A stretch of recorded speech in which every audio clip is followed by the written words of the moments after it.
प्यारे बच्चों, welcome to you all. ठीक है, इन टुडेज क्लास, आज की क्लास में आप सभी का स्वागत है ना बच्चों। प्रीवियस क्लास में हम लोगों ने क्या पढ़ रखा था, याद है कुछ? नहीं? ओके, ठीक है। देखिए प्यारे बच्चों, पिछली क्लास में हम लोगों ने पढ़ रखा है historical aspect of the electronic charge, right? ठीक है ना। तो हम लोग कौन सा चैप्टर डील कर रहे हैं? We are dealing first chapter, that is electric charge, coulomb's law and electric field, right? तो आज रामनवमी है, आप सभी को बहुत बहुत शुभकामनाएं। अच्छे से पढ़ते रहिए, उम्मीद करता हूँ आप अपनी मेहनत शुरू कर चुके होंगे।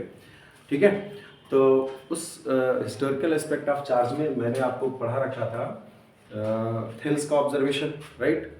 तो वो तो अच्छे से आ रहा होगा आप सभी को। और थेल्स ऑब्जर्वेशन के बाद गिलबर्ट का जो भी गिलबर्ट ने कहा, देन आफ्टर हम लोगों ने क्या पढ़ा था, frictional electricity and static electricity. What is the frictional electricity मेरे बच्चों? When the two bodies are rubbed together, then charge is developed due to the friction, that is known as the frictional electricity. And it is also known as the static electricity because of on rubbing, the charge developed on the body does not move one place to another place of the body, but it remains constant. वो क्या रहता है? Constant रहता है। Clear है ना प्यारे बच्चों? ओके, देन आफ्टर हम लोगों ने रीजन ऑफ फ्रिक्शनल इलेक्ट्रिसिटी पढ़ा था कि भाई बॉडीज को रब करते हैं तो उसमें चार्ज डेवलप क्यों हो जाता है, ये भी हम लोगों ने पढ़ा था। तो रीजन क्या था भाई, रब करने पर क्या होता है, एक बॉडी से इलेक्ट्रॉन निकल के दूसरी बॉडी में ट्रांसफर हो जाता है, और इस प्रोसेस में क्या होता है, दोनों ही बॉडी चार्ज होती है और equal and opposite charge develop होता है। ठीक है ना, ये सीखा था, ये नहीं सीखा था?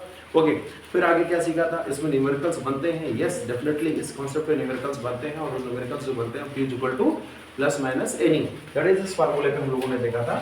Q इक्वल टू, आज बारिश हो गई है तो उसकी साउंड भी आप लोगों को उसमें पहुंचेगी, कोशिश करूंगा उसको मैं हटा दूं।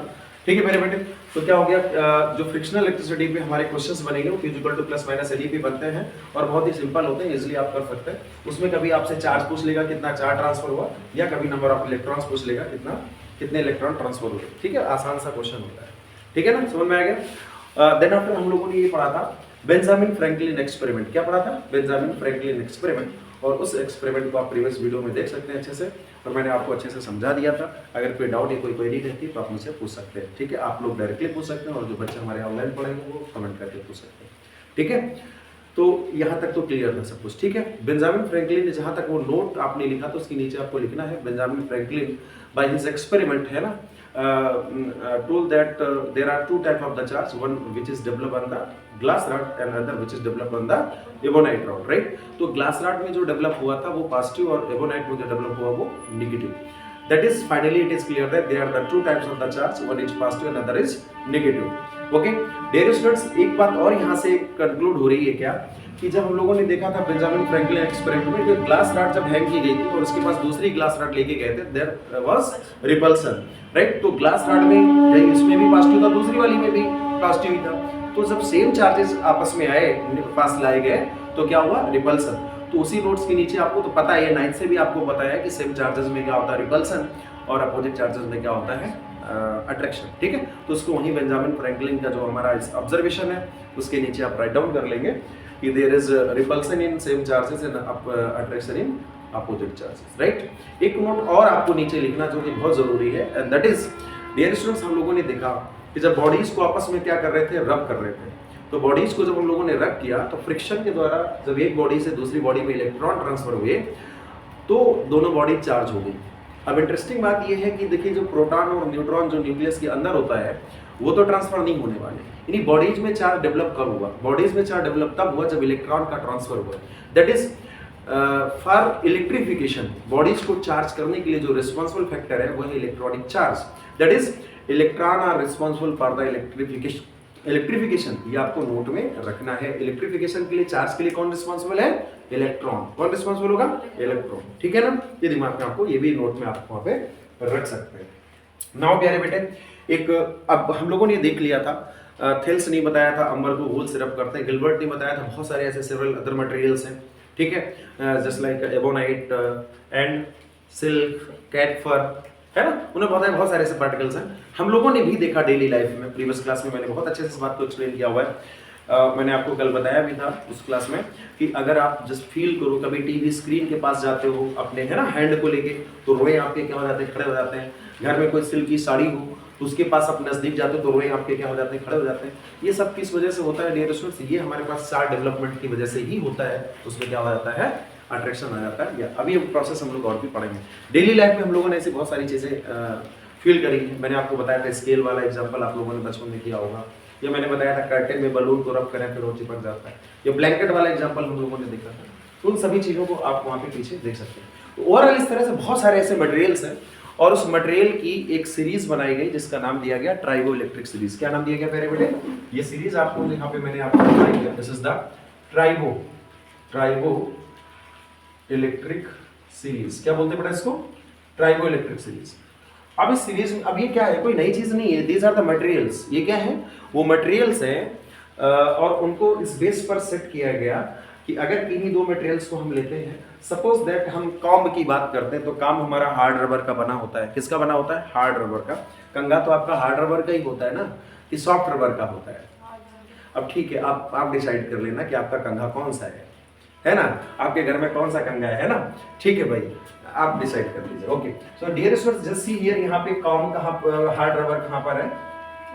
हार्ड रबर कहाँ पर है? Okay, this is the hard rubber here, right? इस सीरीज में, this series of the materials, है ना, इनको क्या बोलते हैं? Tribo electric series, right? तो अब देखिए एक चीज आपको बताऊं, जितना भी हिस्टोरिकल एस्पेक्ट हम अभी पढ़ रहे हैं, ये competitive exam point of view से इतना इंपॉर्टेंट नहीं है, बट उसके कुछ जो टर्म्स हैं, जैसे फ्रिक्शनल इलेक्ट्रिसिटी क्या होती है, या हम लोग क्वांटाइजेशन ऑफ चार्ज आगे पढ़ेंगे, वो चीज़ें ज़रूरी है। आप इन चीज़ों को इसलिए पढ़ रहे हैं ताकि आप साइंस के स्टूडेंट्स हैं और ये चीज़ें आपको जानकारी में होनी चाहिए, ठीक है? केवल रिक्वायर्ड चीज़ों के अलावा कुछ हमें साथ में एडिशनल चीज़ें भी पढ़नी है, तभी हम कुछ बेहतर अंडरस्टैंडिंग डेवलप कर पाते हैं। सिर्फ हिस्टोरिकल एस्पेक्ट का मतलब यही था। इस सीरीज को भी रटने की कोई ज़रूरत नहीं है, ठीक है? ये आपको जानकारी में होना चाहिए कि हाँ, इस तरह की कोई सीरीज थी भी वहाँ पे, ठीक है बेटा? जरा इधर कंसंट्रेट करेंगे आप सभी लोग। तो मैंने कहा कि हम अगर अपने ह्यूमन एयर्स, दैट इज हम अपने बालों पे कंघा करते हैं, उसको हम लोग इस तरह से क्या करते हैं, रब करते हैं, तो फिर क्या होता है, वहाँ पे चार्ज डेवलप होता है। और मैं देखता हूँ यहाँ पे ह्यूमन एयर कहाँ पर है? Dear students, here is the human hair and here is the hard rubber, ठीक है? तो ये ह्यूमन एयर हो गया number 1 and here is the hard rubber, ठीक है, जिससे हमारा काम बना हुआ है।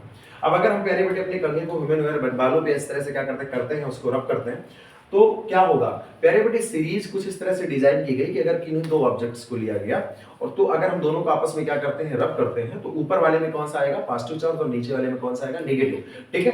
तो मैं कुछ एरो बना देता हूं ताकि ये एरो से आपको क्लियर होता रहे। दिस इज द, ये नीचे से ऊपर की तरफ है, ठीक है? ये ठीक है। ये अब जो प्यारे बेटे, ये हमारे पास सबसे ऊपर है और ये लास्ट की, क्योंकि यहाँ पर नहीं आ पा रहा था तो मैंने साइड में लिख दिया। तो ये जितने भी ये हमारे पास sulphur, PVC, silicon, Teflon and rubber, ये सब नीचे ही है, इसके नीचे है, आप दिमाग में रखिएगा, ठीक है? अब एक चीज और थोड़ा समझ लीजिए डियर स्टूडेंट्स, अब आप अगर गूगल में या कहीं पर और जगह देखेंगे तो बहुत सारे इसमें बीच में और भी मटेरियल्स आ जाएंगे। मैंने वो रिक्वायर्ड मटेरियल्स रखे जितना आपको थोड़ा दिमाग में रखना है, ठीक है?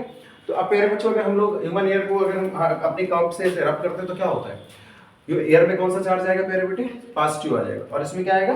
नेगेटिव आएगा। तो अब ऐसा अगर क्वेश्चन कभी बनता है कि काम को, if the comb is rubbed with hair, then hair में कौन सा चार्ज आएगा? हेयर्स में कौन सा चार्ज आएगा? तो अब ये तो रखने वाली बात हो गई, है ना? तो अब वो तो कुछ स्पेसिफिक एग्जांपल्स आपको दिमाग में रखने हैं कि ह्यूमन एयर में कौन सा आता है, पॉजिटिव चार्ज आ जाएगा, ठीक है? अब जैसे हम बच्चों ग्लास को किससे रब करते थे? सिल्क से रब करते थे। So where is the glass? Here is the glass and where is the silk? Here is the silk. तो हम लोगों ने क्या पढ़ा था? When the glass is rubbed with the silk, तो ग्लास में कौन सा चार्ज आया? पॉजिटिव आया। तो क्योंकि ग्लास ऊपर है तो उसमें पॉजिटिव चार्ज आ जाएगा, ठीक है? तो ये रटने वाली बात है। अब क्योंकि ऐसा क्यों हुआ? क्योंकि इलेक्ट्रॉन्स ग्लास से निकल के सिल्क में चले गए। कुछ और देखते हैं जरा प्यारे बेटे। हम लोग अंबर भेज the amber here the amber, right? Amber यह है ना, और अंबर को थेल्स ने किससे रब किया था? वूल से, और here is the wool, right? So when wool and amber is rubbed, then wool में क्या आएगा? पॉजिटिव, अंबर में क्या आएगा? नेगेटिव, ठीक है? तो ये थोड़ा सा ओवरव्यू है और आप कोई भी दो मटेरियल्स ले सकते हैं और हम लोग इस तरह से कर सकते हैं, है ना? तो ये दिमाग में आपको रखना है and this series is known as the triboelectric series, ठीक है? रखने की जरूरत नहीं है। Numericals Q equal to n e पर ही बनेंगे। हाँ यस, इस प्रोसेस में मास ट्रांसफर होता है, डेफिनेटली मास भी ट्रांसफर होता है, ठीक है? तो ये पूरी जो हमारा टॉपिक था फ्रिक्शनल इलेक्ट्रिसिटी का और उससे रिलेटेड न्यूमेरिकल्स का, वो हम लोगों ने कर लिए। इसमें जो एग्जांपल्स होंगे अपनी बुक्स में पढ़िएगा, यहाँ पे जो भी कुछ क्वेश्चंस होंगे तो मैं यहाँ पे भी आपको कराऊंगा। ये नोट्स आपकी सफिशिएंट रहेगी, इससे ज़्यादा आपको कहीं कुछ पढ़ने की जरूरत नहीं है। मैं कई सारी बुक्स का कंपाइल करके आपको यहाँ पे बेटर प्रोवाइड कराऊंगा। ओके, नाउ नेक्स्ट प्यारे बेटे, इलेक्ट्रॉनिक चार्ज। हम चार्ज की बात करेंगे तो हिस्टोरिकल एस्पेक्ट तो जान गए ना कि चार्ज दो तरह के होते हैं, पॉजिटिव नेगेटिव। सेम में रिपल्सन होता है, अपोजिट में अट्रैक्शन होता है, और कौन कौन से साइंटिस्ट थे जिन्होंने क्या क्या किया वो सब हम लोग चीजें समझ गए। नाउ प्यारे बेटे comes on next topic, what is the charge? Electric charge. किस पे बात करेंगे प्यारे बेटे? इलेक्ट्रिक चार्ज की। ठीक है, तो इलेक्ट्रिक चार्ज के बारे में हम लोग पढ़ेंगे। तो पहले तो आता है इसके, उसको डिफाइन कैसे करेंगे ये चार्ज है क्या। तो डेफिनेशन की बात करेंगे प्यारे बच्चों। What is the charge? अब सबको पता है कि चार्ज क्या है और सबको पता है मास क्या है, but it is difficult to define. अब कभी चार्ज की डेफिनेशन तो आपसे पूछी नहीं जानी है, तो बट हमें पता होना चाहिए कि चार्ज क्या है। तो मैं कुछ आपको बताऊं कि चार्ज किसी चार्ज बॉडी की फंडामेंटल प्रॉपर्टी है। अगर किसी चार्ज बॉडी में चार्ज होगा ही नहीं तो फिर हम उसको चार्ज बॉडी कहेंगे क्यों?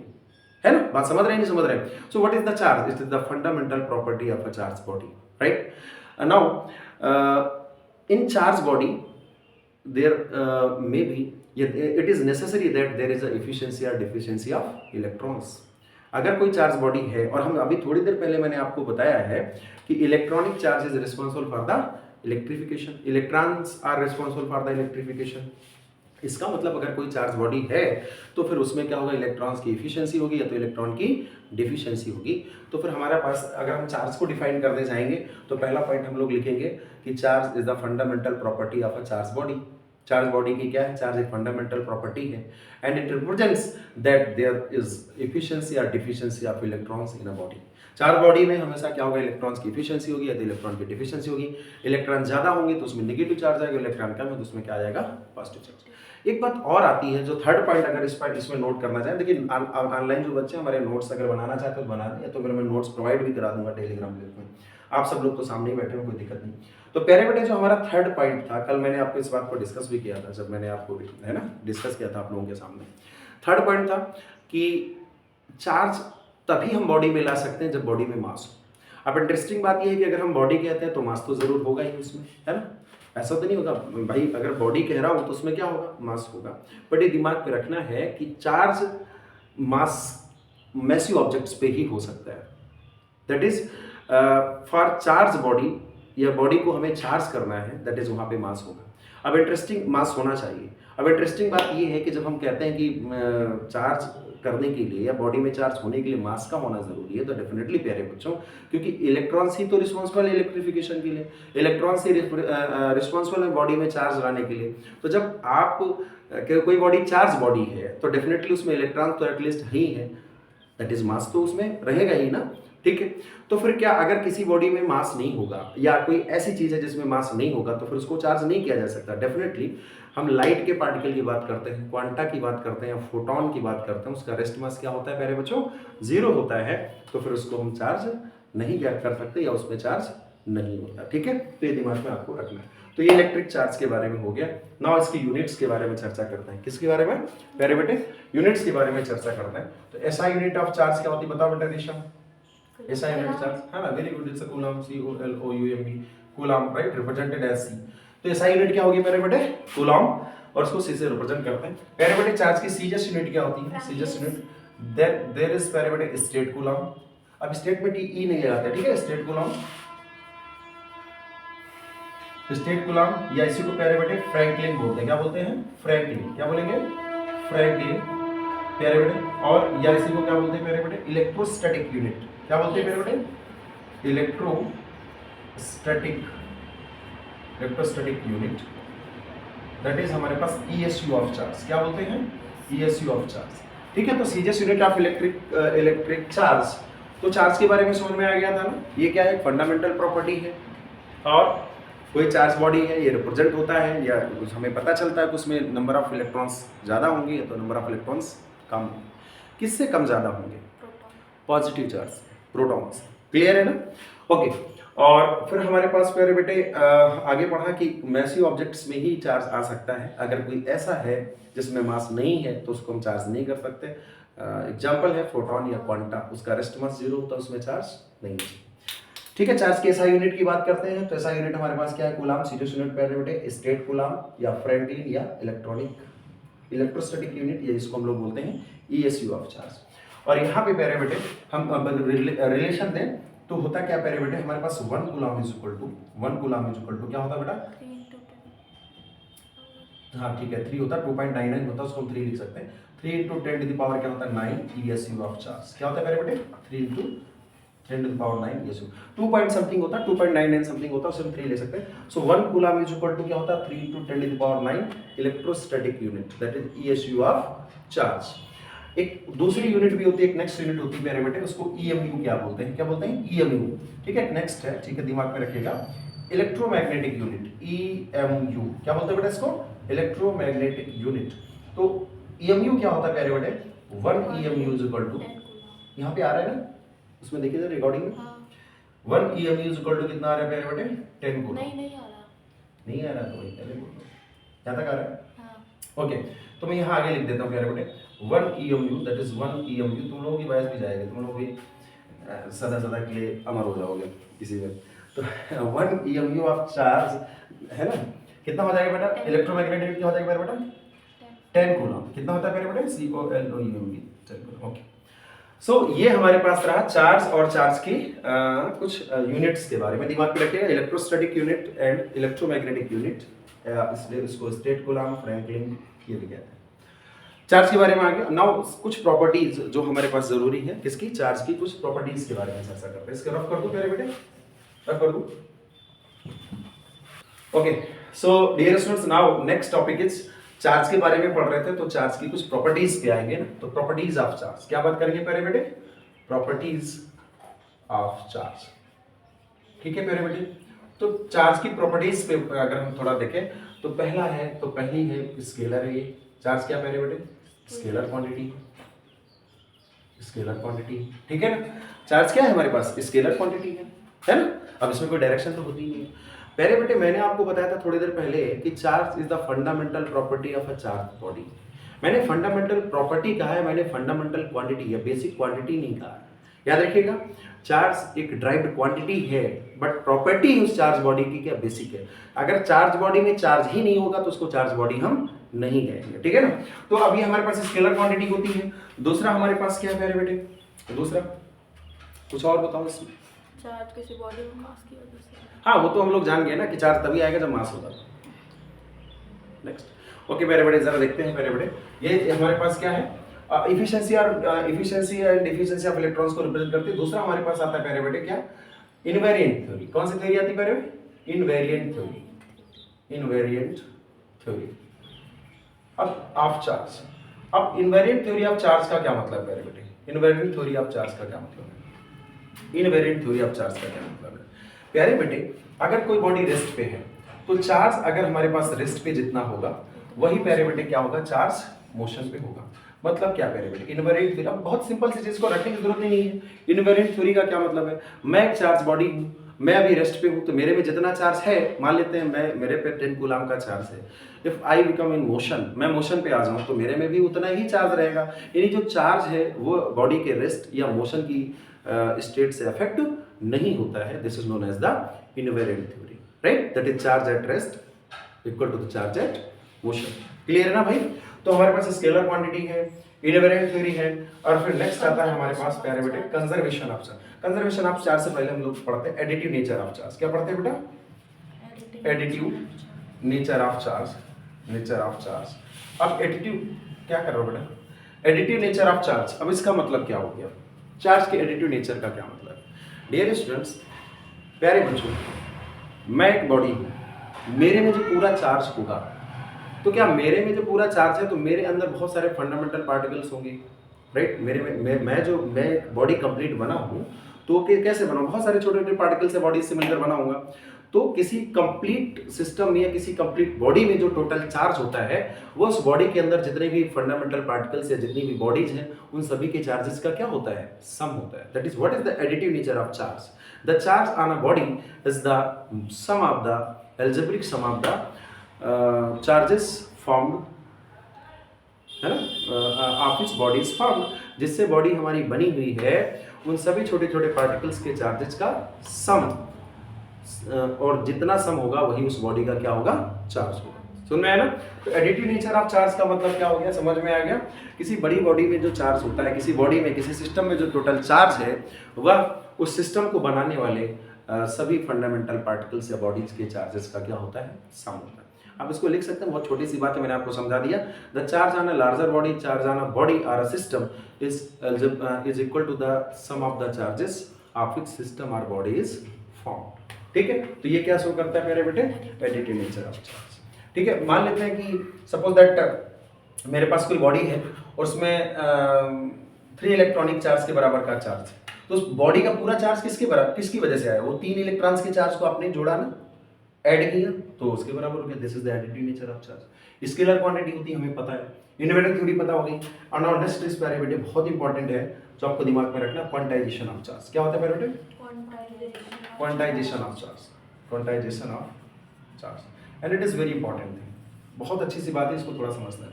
What is the quantization of the charge? प्यारे बच्चों, पहले तो इसको सिंपलेस्ट फॉर्म में समझ लीजिए कि जो स्मॉलेस्ट चार्ज ऑफ यूनिवर्स है ना, वो that is the electronic charge. Universe में जो सबसे छोटा चार्ज है, अब मैं सबसे छोटे चार्ज की बात कर रहा हूँ कि the smallest charge of universe is the electronic charge, that is charge of electron. तो मैं इस बेस पे कह रहा हूँ कि इंडिपेंडेंट वे में ऑब्टेन किया जा सकता है।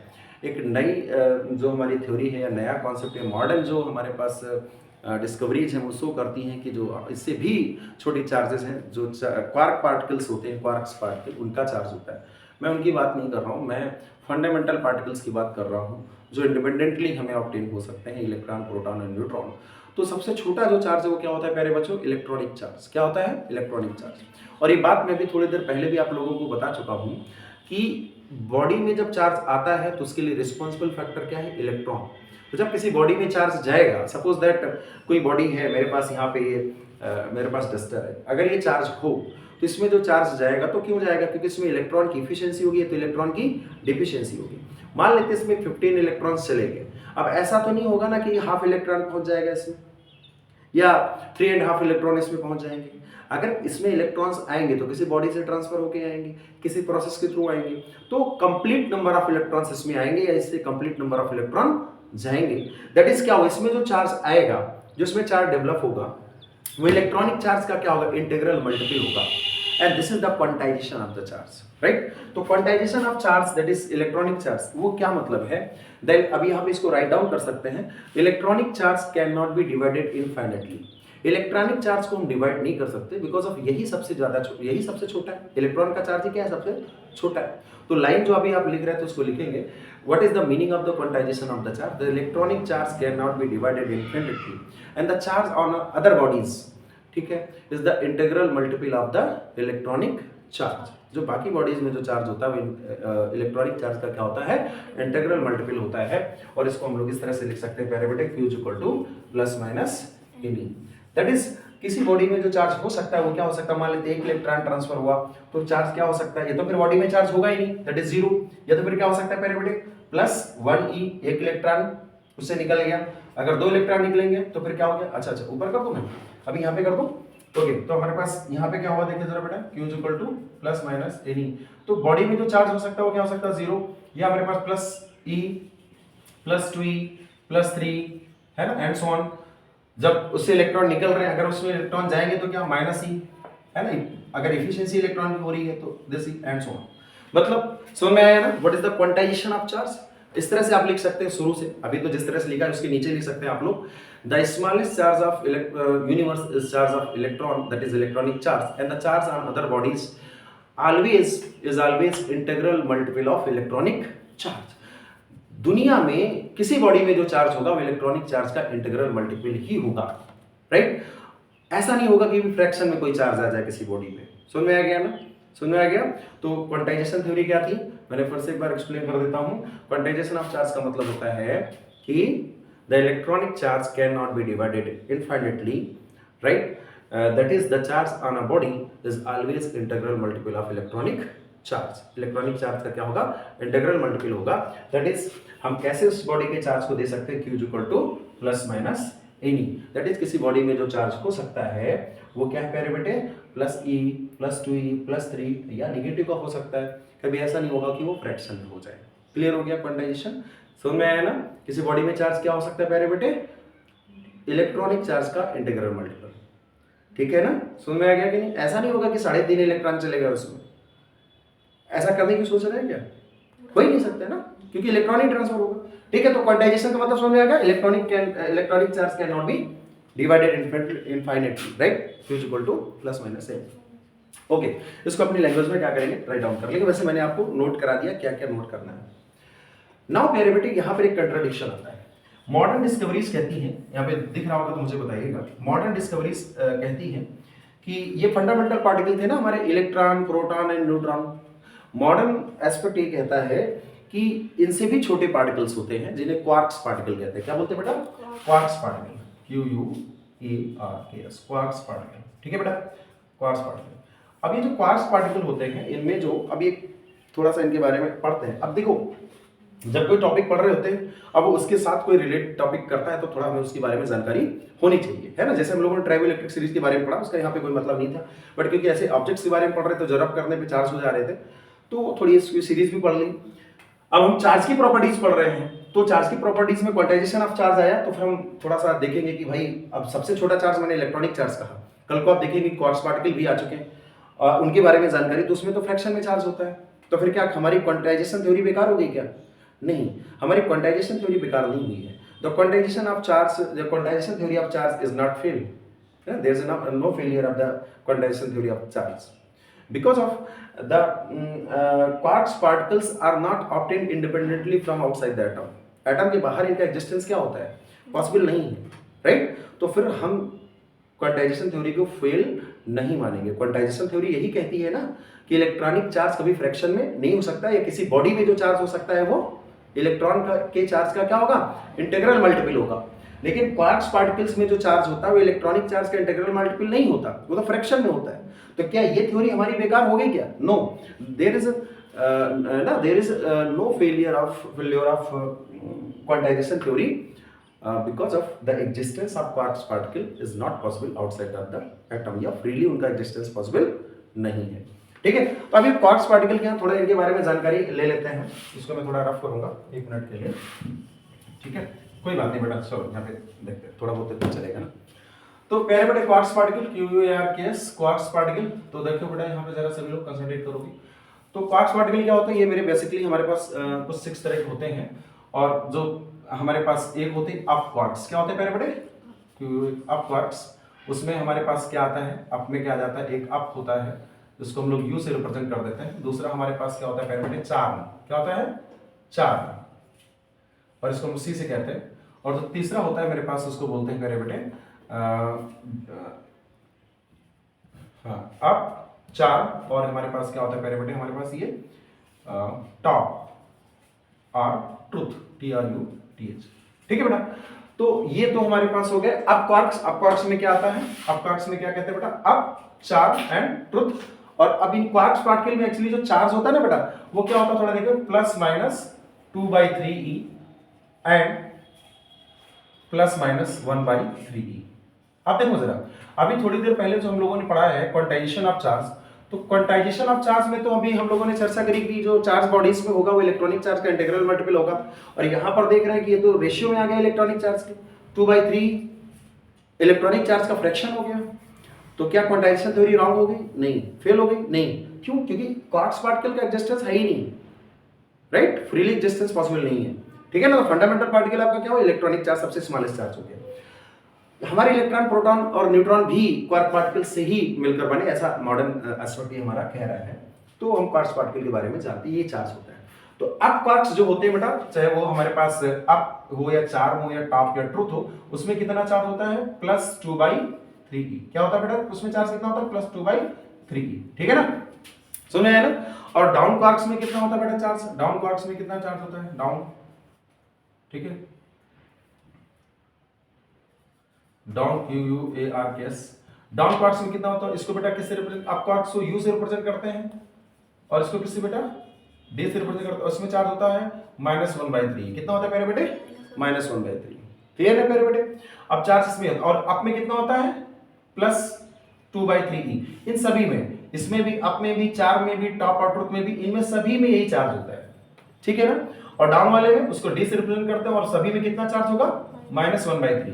और इनके नाम क्या हो जाते हैं प्यारे बेटे, पहला हमारे पास इसको बोलते हैं डाउन, इसको डी से रिप्रेजेंट करेंगे। दूसरा हमारे पास क्या हो जाता है प्यारे बेटे, इसको बोलते हैं साइड वेज। क्या बोलते हैं, साइड वेज।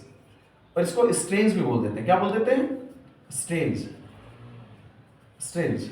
और जो तीसरा होता है प्यारे बेटे, उसको हम लोग क्या बोलते हैं, तीसरा बोलता है उसको बेटा टॉप और ट्रुथ हो गया। और हमारे पास यहाँ पे बिलो, क्या हो गया, बिलो, है ना। और या हमारे पास इसी को हम लोग बोलते हैं, या इसी को ब्यूटी बोल देते हैं, क्या बोल देते हैं, ब्यूटी, BEAUTY, ठीक है। First question, okay okay. अब इनमें सभी में कितना चार्ज होता है बेटे, -1/3। मैंने आपको बता दिया कितना होता है, -1/3। और कुछ एक नोट और डाल देंगे प्यारे बेटे, एक नोट और डाल देंगे प्यारे बेटे, एक नोट और डाल देंगे। नोट और क्या डालेंगे आप लोग कि डियर स्टूडेंट्स, ये हमारे पास क्वार्क्स पार्टिकल्स हैं तो एंटी क्वार्क्स भी होते हैं। क्या होते हैं, anti quark, QUARKS, anti quarks. Anti quarks को कैसे रिप्रेजेंट करते हैं प्यारे बेटे, एंटी अप को क्या बोलते हैं, एंटी अप को क्या बोलेंगे, U बार से रिप्रेजेंट करते हैं। और क्योंकि अप में कितना चार्ज होता है बेटे, +2/3, तो इसमें क्या हो जाएगा, -2/3, ठीक है ना, -2/3, ठीक है। अब देखो जरा, स्टार्टिंग में क्वार्क्स पार्टिकल्स में हम लोगों ने क्या सीखा था, चार्ज कितना होता है, +-2/3 ना। अभी क्लियर हो गया कि अप क्वार्क्स में कितना चार्ज होता है, +2/3, और एंटी अप में कितना होगा, -2/3, राइट। डाउन क्वार्क्स में चार्ज कितना था, -1/3। तो यहां पर एंटी डाउन में क्या हो जाएगा, एंटी डाउन में क्या हो जाएगा, इसको डी बार से ऐसे रिप्रेजेंट करेंगे, this is +1/3, this is. So overall समझ में आ गया कि क्वार्क्स पार्टिकल्स क्या होते हैं। मॉडर्न डिस्कवरीज कहती हैं कि हमारे जो फंडामेंटल पार्टिकल्स हैं उनसे वो भी किन्हीं पार्टिकल से मिलकर बने, जिनको हम क्वार्क्स पार्टिकल पर कहते हैं। बट इनका एग्जिस्टेंस एटम के बाहर या फ्रीली एग्जिस्टेंस पॉसिबल नहीं है, इसलिए हमारी क्वांटाइजेशन थ्योरी फेल नहीं होती। क्योंकि क्वांटाइजेशन थ्योरी कहती है कि इलेक्ट्रॉनिक चार्ज का फ्रैक्शन पॉसिबल नहीं है, या किसी बॉडी में जो चार्ज होगा वो इलेक्ट्रॉनिक चार्ज का इंटीग्रल मल्टीपल होगा। बट क्वार्क्स पार्टिकल में देखा गया तो फ्रैक्शन में चार्ज होता है, तो कंफ्यूजन ना हो तो दिमाग में रखना है कि हमारी क्वांटाइजेशन ऑफ चार्ज की जो थ्योरी है वो फेल नहीं होती है। अब यहाँ पर जरा थोड़ा सा और इंटरेस्टिंग बात समझते हैं, थोड़ी एग्जांपल लेते हैं। ये मैंने क्वार्क्स पार्टिकल के बारे में आपको थोड़ा बताया। प्यारे बेटे, मान लेते हैं न्यूट्रॉन की बात करते हैं, न्यूट्रॉन की। अब न्यूट्रॉन में हमारे पास टोटल चार्ज कितना होता है, न्यूट्रॉन में टोटल चार्ज कितना होता है, 0। अभी मेरे पास मान लेते हैं न्यूट्रॉन है। अब इतना बड़ा न्यूट्रॉन होता नहीं, न्यूक्लियस के अंदर होता है, वो तो मैंने दिखाने के लिए आपको यहाँ पे बता दिया है ना। अब तुम समझ जाओगे सर एटम को न्यूट्रॉन कहने लगे, तो बहुत अच्छे से देखो इसलिए मैं बता रहा हूँ। अभी न्यूट्रॉन का चार्ज हमारे पास प्यारे बेटे कितना होता है, 0। तो किन किन क्वार्क से मिलकर बना हो सकता है, जरा फील करो। अगर मैं यहाँ पे -1/3 कर दूं, एक -1/3 और कर दूं, और एक +2/3 कर दूं, टोटल चार्ज कितना हो गया, बोलो बेटा, 0 हो जाएगा। बोलो। सर डाउन क्वार्क सर लिखा नहीं आपने अभी सर, इसका लिख तो दिया डाउन क्वार्क्स माइनस, एंटी आपका नहीं लिखा आपने क्या एंटी अप का नहीं लिखा, सर चार्ज ये लिखा तो एंटी अप का, ये नहीं, -2। उधर नहीं लिखा ना, तो 0 कैसे होगा। बेटा हम ये बता रहे हैं न्यूट्रॉन के बारे में, है ना। न्यूट्रॉन किन क्वार्क से मिलकर बना हो सकता है, तो क्योंकि न्यूट्रॉन का जो टोटल चार्ज होता है वो कितना होता है, 0 होता है। और बेटा 0 होता है तो ये कैसे हो सकता है, अगर हम एक मान लेते हैं -1/3, तो ये डाउन क्वार्क हो गया। -1/3 किसका होता है चार्ज, डाउन क्वार्क का।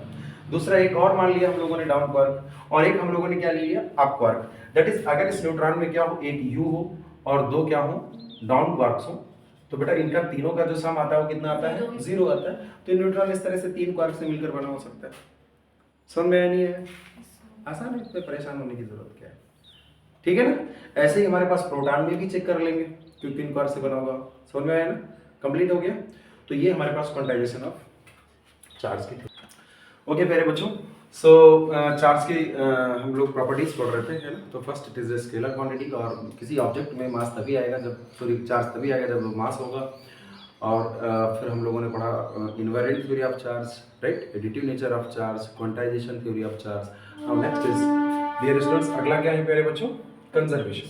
कंजर्वेशन ये तो बचपन से पढ़ते जा रहा है ना, कंजर्वेशन थ्योरी नहीं पढ़ रहे हैं, बोलो भाई, नहीं पढ़ रहे बचपन से कंजर्वेशन थ्योरी। चाहे वो मास का कंजर्वेशन हो, चाहे वो एनर्जी का कंजर्वेशन हो, अब हम चार्ज का कंजर्वेशन कर रहे हैं, तो दुनिया ही पूरी कंजर्व है, नहीं कंजर्व है।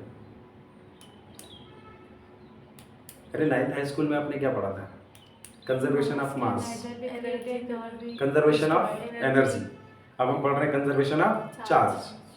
तो सब चीजें अगर कंजर्व हैं तो क्या पूरा ब्रह्मांड कंजर्व है, यूनिवर्स कंजर्व है? यस। हम एक्चुअली जो हमारी क्लासिकल फिजिक्स है वो मास और एनर्जी को दो क्या करती, सेपरेट एंटिटीज मानती थी ना, कि मास सिस्टम का कंजर्व है, एनर्जी कंजर्व है सिस्टम की। बट एक्चुअली जो हमारी रिलेटिव थ्योरी है आइंस्टीन ने जो दी, वो क्या कहते हैं कि मास एंड एनर्जी, ठीक है, of the universe of a system, ठीक है, इज टुगेदर कंजर्व। और तो यहीं से हमारे पास क्या फार्मूला बनता है, is equal to m c square का, कि अगर मास का डिस्ट्रॉय होगा तो एनर्जी आएगी, एनर्जी कहीं लग रही तो फिर मास होगा। समझ रहे हैं ना? तो पूरा सिस्टम ही, पूरा यूनिवर्स एक तरह से हमारे पास क्या कंजर्व है। अगर यूनिवर्स में कहीं भी मास का डिस्ट्रॉय हो रहा है तो एनर्जी क्रिएट होगी, और अगर एनर्जी इन्वॉल्व हो रही तो मास आएगा।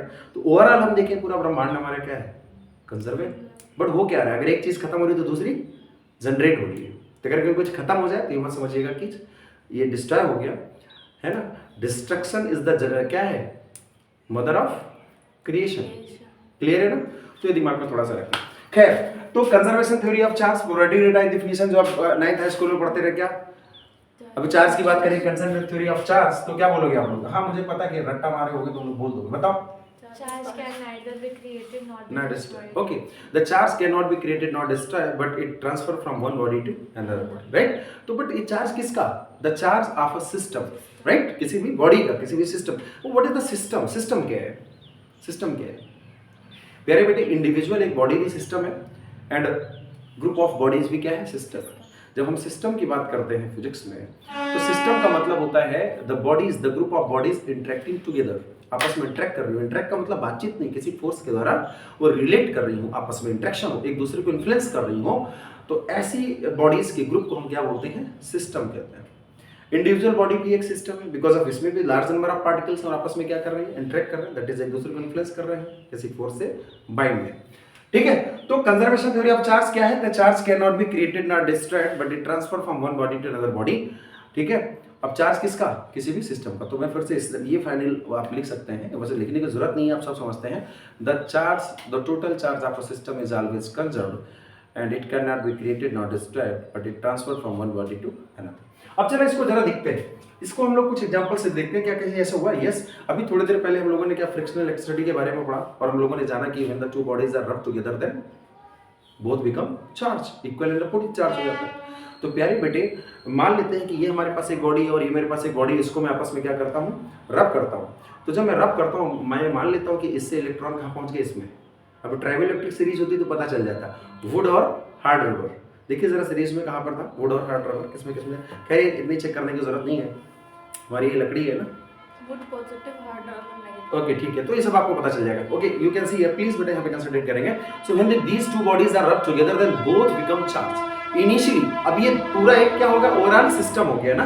तो पहले ये क्या था, न्यूट्रल था, दैट इज कोई चार्ज नहीं था। इसमें भी क्या था, कोई चार्ज नहीं था। अब तो टोटल चार्ज सिस्टम का कितना हुआ प्यारे बेटे, 0। रब करने से पहले सिस्टम का टोटल चार्ज कितना है, 0 है ना। ये भी हमारे पास 0, ये भी हमारे पास टोटल सिस्टम का चार्ज 0 हो गया। When these are rub together, रब कर दिया, एक बॉडी से इलेक्ट्रॉन निकल के दूसरे में आ गए, इक्वल और अपोजिट चार्ज डेवलप होना है। तो अगर एक में +2 कूलम का चार्ज आया तो दूसरे में उतना ही -2 कूलम का चार्ज आएगा। अभी ऐड करिए कितना है टोटल चार्ज, +2 -2 दैट इज 0। तो क्या हुआ, चार्ज हमारे पास क्या है, कंजर्व है, बट वो एक बॉडी टू दूसरी बॉडी क्या हुआ, ट्रांसफर हुआ। This is the conservation theory of charge. Clear हो गया ना सभी को, समझ में आया ना, समझ में आया। ओके, सो ये क्लियर हो, एक तो हम लोग इस तरह समझ सकते हैं। और दूसरा प्यारे बेटे, हमारे पास जब आगे आप जाओगे, हम लोग एटम एंड न्यूक्लियर के टॉपिक में पढ़ेंगे, तो वहाँ पर हम pair production and pair annihilation बोलते हैं। हम वहाँ भी थोड़ा सा बता सकते हैं कि अगर कोई न्यूट्रॉन, फास्ट मूविंग न्यूट्रॉन अगर किसी न्यूक्लियस से क्या करता है, कोलाइड करता है, तो उसकी देखिए वहाँ पर हम थोड़ा सा इसके जो माइन्यूट एस्पेक्ट है, बहुत माइक्रो चीज़ें वो भी बताएंगे। फिलहाल यहाँ पर उन चीज़ों को नहीं डिस्कस करना, यहाँ पर डिस्कस करना है कि कंजर्वेशन थ्योरी के बारे में समझना। वो हम समझ गए, मैंने एक एग्जांपल भी दिया। दूसरा एग्जांपल मैं बता रहा हूँ कि जब कोई न्यूट्रॉन किसी न्यूक्लियस से जाके क्या करता है, कोलाइड करता है। अब उसमें कई चीज़ें हो सकती हैं, ठीक है, उनमें ये भी हो सकता है, पेयर प्रोडक्शन भी हो सकता है। उसके लिए न्यूट्रॉन की कितनी एनर्जी की रिक्वायरमेंट होगी वो हम लोग वहाँ पे आगे देखेंगे। फिलहाल अब देखते हैं, अगर हमारे पास कोई gamma photon that is energy है ना, तो अगर हमारे पास गामा फोटोन, ठीक है, किसी उससे मीन्स हमारे पास न्यूक्लियस है, उससे क्या करता है, कोलाइड करता है, फास्ट मूविंग एनर्जेटिक है ना, एनर्जी। भाई अगर कोई न्यूट्रॉन जा रहा है तो उसके पास क्या है, एनर्जी है, क्या है, एनर्जी।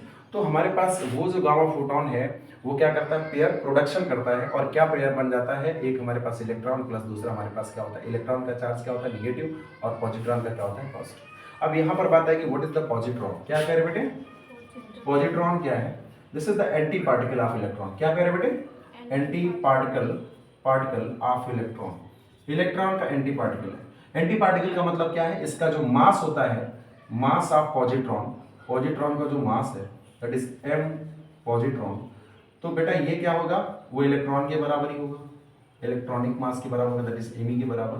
और जो चार्ज है पॉजिट्रॉन का वो क्या होगा, वो बेटा इलेक्ट्रॉनिक चार्ज का क्या होगा, या इलेक्ट्रॉनिक चार्ज का निगेटिव होता है, इसका कितना होगा, पॉजिटिव।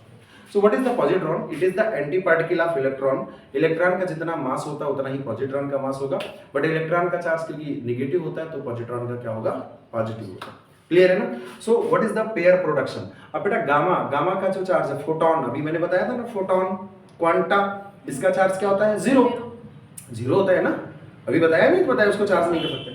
तो प्यारे बेटे जो हाई एनर्जेटिक न्यूट्रॉन बीम गई जिसमें एनर्जेटिक गामा फोटोन है और न्यूक्लियस से क्या करा, उसने कोलाइड करा, दैट इज एनर्जी। देखो वही बात है ना, यूनिवर्स में मास और एनर्जी एक साथ कंजर्व है, तो ये क्या थी, एनर्जी थी, और उसने क्या, किसका प्रोडक्शन कर दिया, मास का। ये मैसिव ऑब्जेक्ट्स है ना, मैसिव पार्टिकल है, electron and proton, sorry positron, समझ में आया ना। अब इलेक्ट्रॉन का चार्ज जितना होता है उतना ही पॉजिट्रॉन का होता है, तो टोटल चार्ज इधर कितना है, 0, और पहले भी चार्ज कितना है, 0, दैट इज कंजर्व है चार्ज, ठीक, क्रिएट नहीं हुआ, अभी भी 0 अभी भी 0, बट वो ट्रांसफर हो गया, आपको लग रहा है कि हाँ कुछ ऐसा हुआ, ठीक है। अब अगर इन्हीं को उल्टा करें, पेयर एनिलेशन की बात करें, ये क्या था मेरे पास, पेयर प्रोडक्शन, ठीक है, पेयर प्रोडक्शन, दैट इज हमारे पास जो एनर्जेटिक पार्टिकल है गामा फोटोन, उससे क्या जनरेट हो गया, इलेक्ट्रॉन एंड पॉजिट्रॉन, ठीक है। जब कोई न्यूट्रॉन किसी न्यूक्लियस से बम्बार्ड करता है तो ये हमारे पास फिनोमेना होता है। अब कितनी एनर्जी की रिक्वायरमेंट होती है हम लोग आगे चैप्टर्स में पढ़ेंगे।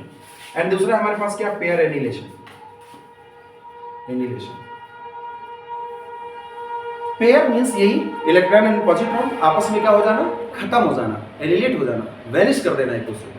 तो जब हमारे पास इलेक्ट्रॉन एंड पॉजिट्रॉन मिलते हैं तो फिर क्या होता है, मेरे पास इलेक्ट्रॉन एंड पॉजिट्रॉन आपस में मिले तो फिर क्या होगा, मेरे पास गामा फोटोन, एनर्जी क्या हो गई, रिलीज हो गई। तो यहाँ पर टोटल चार्ज कितना, 0, इधर भी टोटल चार्ज कितना है, 0।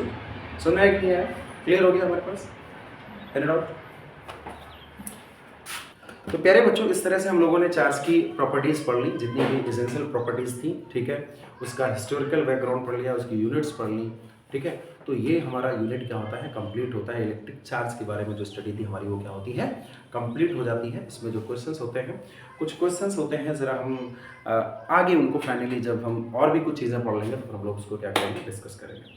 Now let's start a new concept, conductors, insulators and semiconductors, ठीक है। उसको भी यहाँ पढ़ना ज़रूरी है, थोड़ा उसको क्या करते हैं, खत्म करते हैं बहुत जल्दी से। अब देखिए, ये चीज़ें जो आज अभी पढ़ेंगे वो फ्यूचर में भी पढ़ेंगे, क्योंकि अलग अलग चैप्टर्स पे आएंगे, ये 3-4 बार हम लोग चीज़ों को पढ़ेंगे। अभी मैं कंडक्टर, इंसुलेटर एंड सेमीकंडक्टर यहाँ पे पढ़ा रहा हूँ, देन आफ्टर हम लोग करंट इलेक्ट्रिसिटी में पढ़ेंगे, सॉरी जब कैपेसिटर का टॉपिक पढ़ेंगे वहाँ पर डाइलेक्ट्रिक्स क्योंकि पढ़ेंगे, तो इससे पहले कंडक्टर्स, इंसुलेटर और सेमीकंडक्टर फिर से पढ़ेंगे।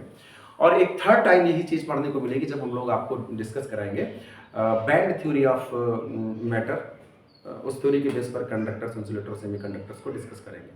तो फिलहाल यहाँ पे पढ़ रहे हैं, बहुत ही ओवरव्यू लेते हैं, बचपन से आप पढ़ते चले आ रहे हैं कि कंडक्टर्स क्या होते हैं, ठीक है।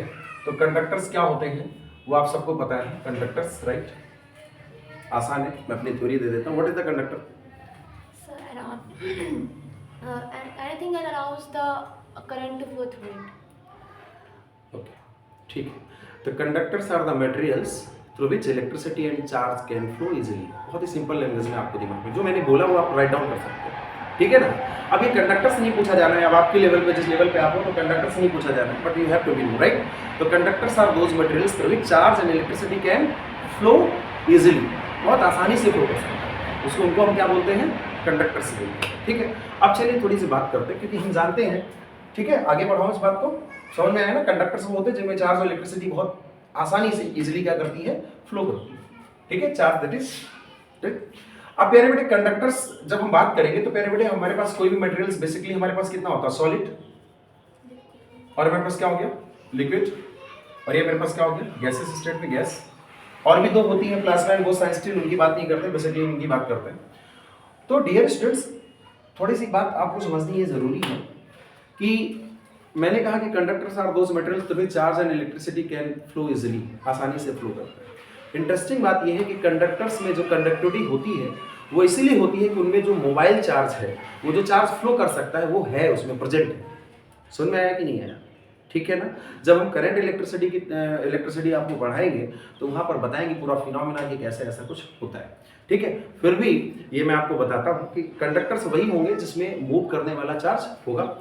समझ में आया ना। अगर हम वुड है, वुड को अगर हम इलेक्ट्रिक सप्लाई दें, लकड़ी को इलेक्ट्रिक सप्लाई दूं या प्लास्टिक को इलेक्ट्रिक सप्लाई दूं या बैटरी में लगाऊं, तो क्या इसमें कभी इलेक्ट्रिसिटी फ्लो करेगी? नहीं फ्लो करेगी। तो फिर कैसे? सर वायर में तो करते हैं, तो वो लगाते हैं इलेक्ट्रिक सप्लाई और बैटरी लगाते हैं, तो फिर उसमें इलेक्ट्रिसिटी फ्लो कर जाती है, करंट फ्लो कर जाता है। बट लकड़ी में नहीं करेगा। क्यों नहीं करेगा लकड़ी में? तो फिर इसका मतलब यह तो फिर क्लियर हो गया कि इलेक्ट्रिसिटी या हमारी जो बैटरी है वो इलेक्ट्रिसिटी नहीं प्रोवाइड कराती। अगर बैटरी इलेक्ट्रिसिटी प्रोवाइड कराती होती तो प्लास्टिक में भी लगा देते, लकड़ी में भी लगा देते, तो क्या होता? करंट आ जाता ना, लेकिन वो नहीं आता। इसका मतलब क्या कि जो हमारा पावर सप्लाई है या हमारी जो बैटरी है, उसका वो मेन पर्पज है ही नहीं है करंट फ्लो कराना, वो दूसरा काम करती है। वो तो हम जो हमारे नॉर्मल जो साइंस के बैकग्राउंड से नहीं जुड़े, वो सोचते बैटरी लगा तो करंट आ जाएगी, तो ऐसा तो नहीं पॉसिबल है। तो बैटरी लगाने से करंट नहीं आती। करंट तभी आएगी जब किसी भी उस मटेरियल में मोबाइल चार्ज होगा जो कि चार्ज इजीली फ्लो कर सकता है।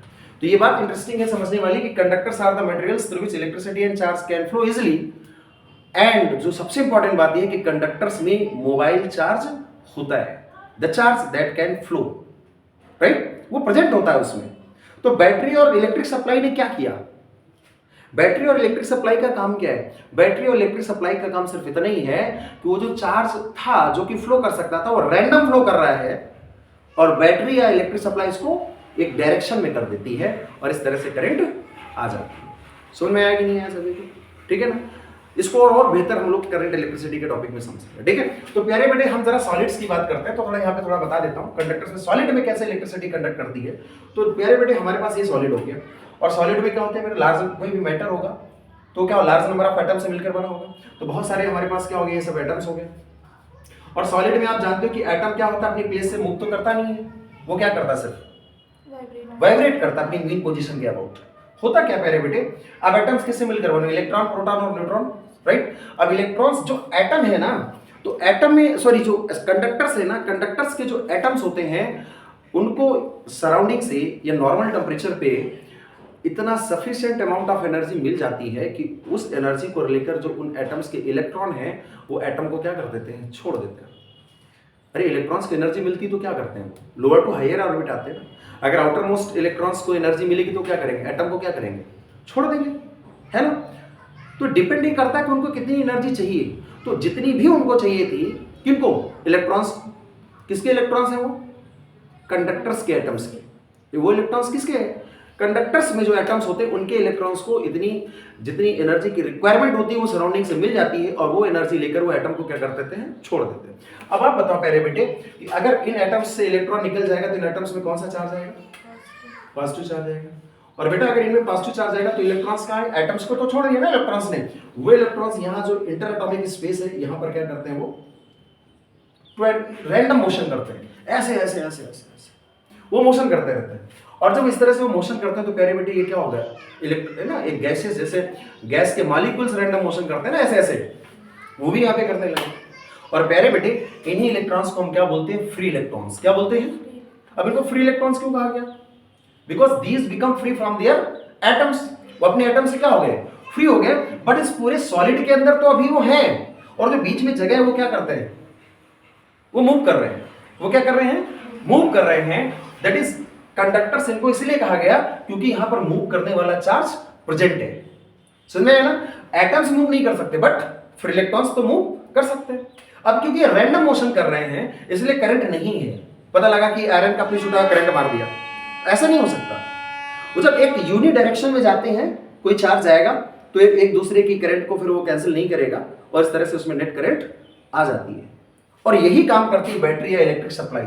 जब हम बैटरी लगा देते हैं प्यारे बेटे, यहाँ से बैटरी लगा देंगे तो बैटरी का काम क्या है, वो यहाँ पर एक पोटेंशियल डिफरेंस जनरेट कर देती है। हाई स्कूल वगैरह में आपने इतना पढ़ रखा है, आप इंटरमीडिएट की क्लास में बैठे हुए हो, ठीक है।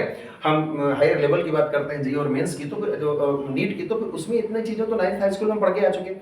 फ्यूचर में आपको ये सब मैं पढ़ाऊंगा फिर से। तो क्या होता है प्यारे बेटे, अब इलेक्ट्रॉन्स एक डायरेक्शन में जाते हैं, इस तरह से क्या हो जाती है, करंट हमारी फ्लो करने लगती है। इलेक्ट्रॉन्स किधर फ्लो करते हैं, लोअर पोटेंशियल टू हायर, इधर बैटरी का नेगेटिव तो लोअर, इधर हाई, इलेक्ट्रॉन्स इधर जाएंगे, ऐसे फ्लो करेंगे और इस तरह से हमारे पास इसकी रिवर्स डायरेक्शन में क्या आ जाएगी, करंट आ जाएगी। समझ में आया ना? That is conductors. हम लोगों ने क्या, conductors are those materials through which electricity and current can flow easily. अरे भाई वो फ्लो तब करेगी जब उसमें फ्लो करने वाला चार्ज होगा, और अगर नहीं है तो फिर उसमें करंट नहीं आएगी। तो कंडक्टर्स में एक्चुअली क्यों करंट फ्लो करती है, due to presence of free electrons. Solid में क्या क्यों होती है बेटा, due to presence of free electrons. किसकी वजह से प्यारे बेटे, फ्री इलेक्ट्रॉन्स। लिक्विड्स में क्या होगा प्यारे बेटे, अब लिक्विड में तो ऐसा कंडीशन है नहीं ना कि जो एटम्स है वो मूव नहीं कर सकते, वहां तो सब मूव कर सकते हैं लिक्विड में। तो लिक्विड में किसकी वजह से कंडक्टिविटी होती है, जैसे वाटर की बात करें, वाटर में इलेक्ट्रिसिटी फ्लो कर जाती है, क्यों कर जाती है, क्योंकि बहुत सारे वहां पर आयंस प्रेजेंट है। आयंस क्या है, these are the charge particles, है ना। जैसे पोटेशियम है, कैल्शियम है, सोडियम है, क्लोरीन है ना। सोडियम तो पानी में तो नहीं डालेंगे तो आग लग जाएगी, है ना। क्या होता है, कैल्शियम होता है और क्लोरीन हो सकता है, और बहुत सारे ऐसे हमारे पास क्या होते हैं, आयंस प्रेजेंट होते हैं, जो कि क्या करते हैं, उसको मोबाइल चार्ज वहां पर प्रेजेंट है, इस तरह उसमें इलेक्ट्रिसिटी फ्लो कर जाती है। तो यहाँ पर बेटा किसकी वजह से कंडक्टिविटी होती है, ड्यू टू प्रेजेंस ऑफ, किसकी वजह से बेटा, आयंस, ठीक है ना। और गैस क्या होती है मेरे बेटे, नॉन कंडक्टर ऑफ इलेक्ट्रिसिटी। ये क्या होती है, नॉन कंडक्टर्स होती हैं। बट हाई वोल्टेज पर, और जब हम लोग लो प्रेशर और हाई वोल्टेज पर क्या होता है प्यारे बेटे, हम इलेक्ट्रिक डिस्चार्ज उनमें करा सकते हैं। थॉमसन वगैरह को देखा था उन्होंने क्या कराया था, हाँ, इलेक्ट्रिक डिस्चार्ज कर ग्लास ट्यूब में, है ना। तो इलेक्ट्रिक डिस्चार्ज का मतलब प्यारे बेटे, जब कहीं पर भी हम बहुत ज्यादा हाई पोटेंशियल डिफरेंस अप्लाई करते हैं तो जो गैस के कुछ एटम्स होते हैं वो आयोनाइज हो जाते हैं। क्या हो जाते हैं, आयोनाइज हो जाते हैं, फिर वो दूसरे को आयोनाइज करते हैं, इस तरह से चार्ज वहां पर उस रीजन पे आ जाता है और इस तरह से इलेक्ट्रिसिटी कंडक्ट कर जाती है। सुन में आया कि नहीं आया, तो दिमाग में आपको ये रखना है, ठीक है। तो कंडक्टर्स के बारे में हम लोगों ने पढ़ लिया कि कंडक्टर्स एक्चुअली क्या होते हैं। अब एक बात आती है, थोड़ा सा यहाँ पे थोड़ा और भी उसको जानना जरूरी है कि प्यारे बेटे टेम्परेचर का इफेक्ट। और देखिए करंट इलेक्ट्रिसिटी में पूरे टॉपिक को बहुत अच्छे से पढ़ना है, यहाँ पर इतना डिटेल से नहीं पढ़ रहे हैं, एक्चुअल में वहाँ पूरा टॉपिक ही है, उसको डिटेल करना है। बट अब क्योंकि स्टार्टिंग में थोड़ा सा जानना तो जान लिया। अगर हम कंडक्टर्स के टेम्परेचर को राइज करते हैं, किसको प्यारे बेटे, टेम्परेचर को हम क्या करते हैं, राइज करते हैं। अगर कंडक्टर्स के टेम्परेचर को क्या करें हम लोग, राइज करते हैं, तो फिर प्यारे बेटे इनकी कंडक्टिविटी क्या होती है, कंडक्टिविटी डिक्रीज होती है। क्या होती है मेरे बेटे, कंडक्टिविटी डिक्रीज होती है, यानी कंडक्टर्स का रेजिस्टेंस जो होता है, रेजिस्टेंस होता है वो क्या होता है प्यारे बेटे, इंक्रीज करता है। ये बात आपको दिमाग में रखना है। अब इसके रीजन, इसके पीछे का रीजन क्या, वो पूरा हम लोग करंट इलेक्ट्रिसिटी में पढ़ेंगे। अब जब आप इसको 2-3 महीने गुजर जाएंगे तो इसको क्यों पढ़ेंगे, आप सीधे वहीं पढ़ो, पूरा बेसिक आ जाएगा। क्लियर है कि नहीं? तो कंडक्टर समझ में आ गया भाई, मोटे तौर पे मैंने आपको क्या बताया, क्यों क्यों किसकी वजह से कंडक्टिविटी होती है, सब हो गया। टेम्परेचर का इफेक्ट क्या होगा वही हम लोगों ने जान लिया। अब ऐसा क्यों होगा, कंडक्टिविटी क्यों बढ़ेगी, कंडक्टिविटी क्यों घटेगी, रेजिस्टेंस क्यों बढ़ेगा, तो सब हम लोग वहां पे पढ़ेंगे। फिलहाल एक थोड़ी सी चीज समझ लीजिए। पहले बेटे मान लेते हैं इसका हम लोग क्या करें, टेम्परेचर बढ़ाएं। क्या करें, इसका टेम्परेचर बढ़ाएं, और अगर टेम्परेचर बढ़ाएंगे तो प्यारे बेटे क्या, इससे नहीं, वो तो चीजें हैं, मोटे तौर पे अगर हम समझें तो ये इलेक्ट्रॉन्स एनर्जी पाकर क्या करेंगे, मटेरियल को भी छोड़ेंगे, और मटेरियल के जो नंबर ऑफ इलेक्ट्रॉन्स क्या हो जाएंगे, कम होते जाएंगे। और मोबाइल चार्ज कैरियर कम होगा तो फिर क्या होगा, कंडक्टिविटी सीधी सी बात है कम हो जाएगी, क्योंकि कंडक्टिविटी इसीलिए थी क्योंकि उसमें मोबाइल चार्ज कैरियर था। और भी बहुत सारे फैक्टर्स हैं, पूरा फार्मूला होता है, करंट इलेक्ट्रिसिटी उसको हम लोग वहां पे पढ़ेंगे। 1-2 मिनट का आराम ले लीजिए, थक गए आप लोग।